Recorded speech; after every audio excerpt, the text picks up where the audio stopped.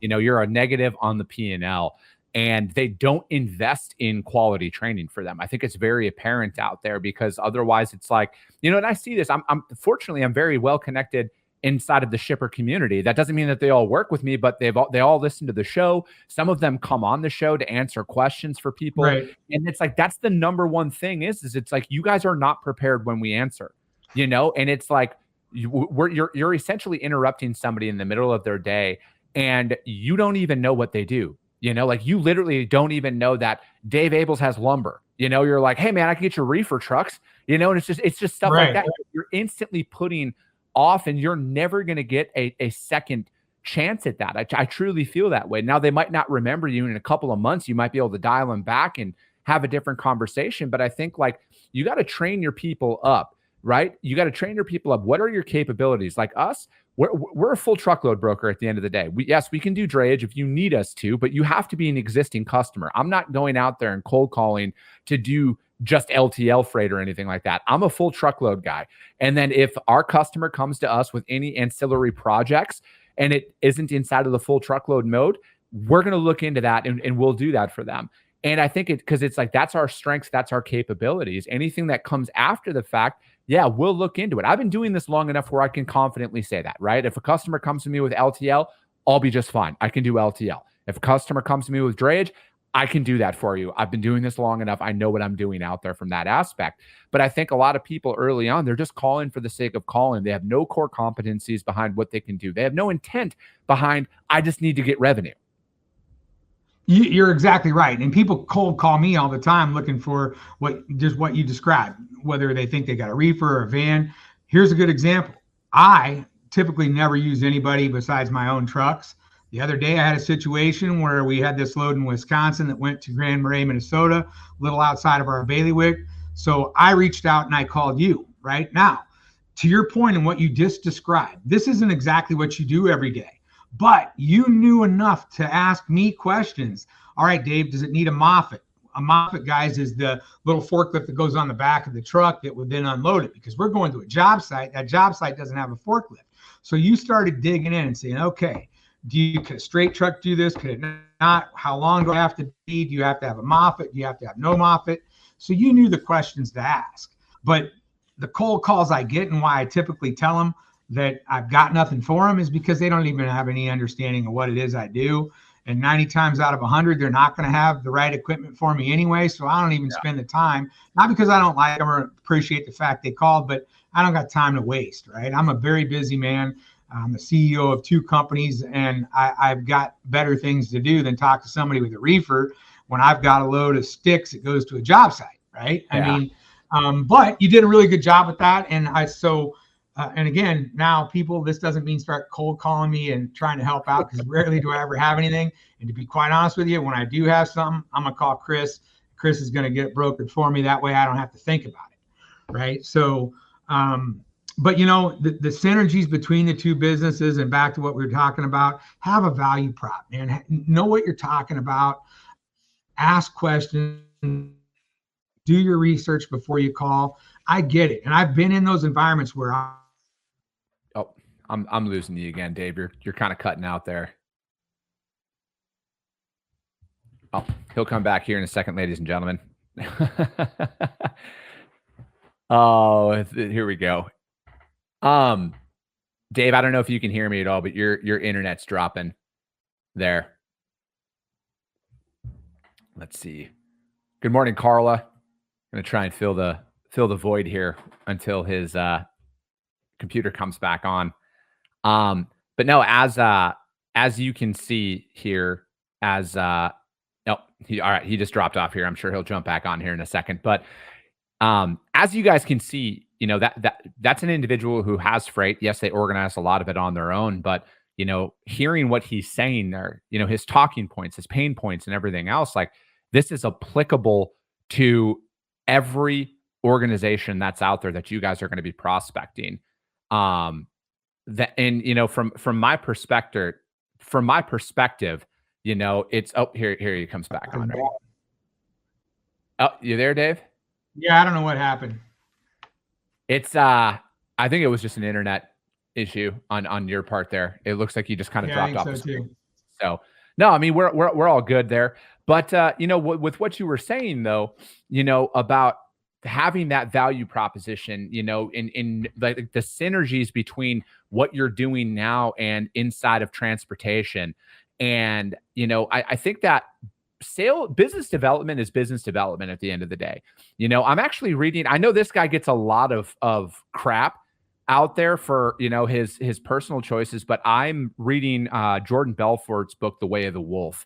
And I am, because he talks about the straight line selling system. And, again, I'm always trying to think of different ways because I don't have it all figured out. But I know that, frankly, you have, there's so many synergies between what you're selling, whether it's lumber, whether you're selling to a contractor, whether I'm selling to a manufacturer, or, whether you're selling supplements at a nutrition store, whatever it is, there's some key identifying factors on why people are going to want to work with you. And I think, a lot of it is, what do you know what you're actually doing? I think that's a very big thing because you can't really bullshit a bullshitter at the end of the day. And, right. What energy are you bringing to the table? Are you actually excited about the fact that you're calling them, or are you mundane and everything else? So like, what are you noticing out there as you're building up these companies? Well, and like, I don't profess to be an expert and truly in lumber, right? But I'm an expert in sales and I'm an expert in people and customer service. So what I see out there today is that things have changed over the last few years. I would also tell you that I think there's more opportunity right now than people perceive. People got beat down, right? They made all those calls for the last few years. They're getting the door slammed in their face. So a certain percentage of those people gave up.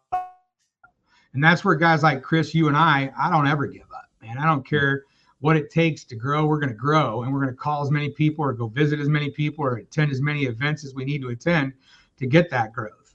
And that's what I would tell people. There's, keep trying, keep plugging away, keep trying new things, and the market's going to change, right? This is a longer slump than probably even in my career that I saw. And I've been through a few of the big recessions in trucking. But it's going to turn, and we're going to see things change with the political climate, the interest rates. I mean, so like, think about me. I'm on the building material side. Trucking is subjective to building material trends, right? Housing starts, things like that. Interest rates are going to start to fall. They went down again the other day on the mortgage rates back into the mid sixes, which we might think is high considering that we just came out of COVID, but a 6% mortgage rate is not high, historically speaking, other than through 2020 to 2022. That would be a normal rate, but we all think it's horrible now. So I think that that's the key, is don't give up, protect your business. I set this business up much like you did, Chris. I can ebb and flow with the market, right? So if we get a bunch of new opportunities, I add. If the things start to slow, I subtract. And so I'm always profitable, right? I'm never going to not be, because I know when to react and react early. But I think that the biggest thing I want the youth to understand in this business, don't give up. It's a great industry. You know how I bought this lumberyard? 28 years in trucking, working my way from a driver to a C-level guy, put me in a financial position to be able to invest millions of dollars. And I did that because I was once a driver that wanted to do more for himself. Yeah. I think that's the key though, because it's like and one of the main driving factors behind why I kind of changed the structure of the show up and I just went to these live little 30-minute shows because I've been doing the live show for a while, but I was more breaking down industry headlines a lot, Dave. And I'm like, I was so sick and tired of seeing all these clickbait headlines from people who have never started a business or they're just, it was never geared towards, okay, well, this is going on, but what can I do? Right. Like that massive side of a lot of these topics of conversation are always conveniently left out because they don't know. And their natural defense is always, well, it's not my job. It's my job to report on the news. No, 99% of your readers are like, okay, well, what do I do with this information? I got bills to pay. Like I literally have like I mentioned yesterday in my live show, I have every dollar I've ever made in my entire life wrapped up into all of this. If Me too, brother. Everything. It's going to work. But like, there's no fucking plan B for me, man. And and so it's like when I see a lot of this information out there, I'm like, that's not applicable to me or the 99% of the people who watch the show that are hardworking men and women who are like, I got a family to feed. Okay, the market's up, the market's down. Okay, and like you can't lose sight of this because like I think so many people. I personally think, Dave, it's never been easier to win. It's not that it's going to be simple and it's not like it's going to be a walk in the park, but I truly feel like it's never been easier to win than right now because so many people have their feet up. They're waiting, right? They're like, oh, if Trump gets elected, everything's going to be great. Or, oh, if Kamala gets elected, everything's going to be great. They're waiting for that. And that's their problem. And that's what most people don't see. They're waiting for something to happen before they take action. But what they don't realize is there are people out there that are absolute sharks who don't wait for anything. They create their own market. And if you've ever heard me say create your own freight market, that's what I'm alluding to. You cannot pay attention to the macro level because frankly, the macro level of the freight industry really only affects the publicly traded companies. All right. Harsh reality, you guys. The publicly traded companies, they're affected more because their stock market or their stock price is affected by that. That has nothing to do with me, who is out there trying to develop a customer base. I have to hit my marks every single day, no matter what. Oh, I think you froze up there again, Dave. That was, I feel like, all right. I think what we will have to do here, ladies and gentlemen, is we're gonna end the stream. I'll have Dave come back on the show. Dave's somebody who I have a lot of respect for. And, we're just having a little bit of technical difficulties, but, again, you guys, this is the reality of business and life at the end of the day. But we will come back. As Nick says, share the show, you guys. If you guys got value in what you heard today, subscribe it out there, share it out there. I got another shipper coming on the show tomorrow who's going to answer your sales or operations related questions. So if you guys have any of them that you want answered, DM me, send them over. I will get them answered live on the show. I appreciate you guys. I love you guys, and we'll be talking to you soon.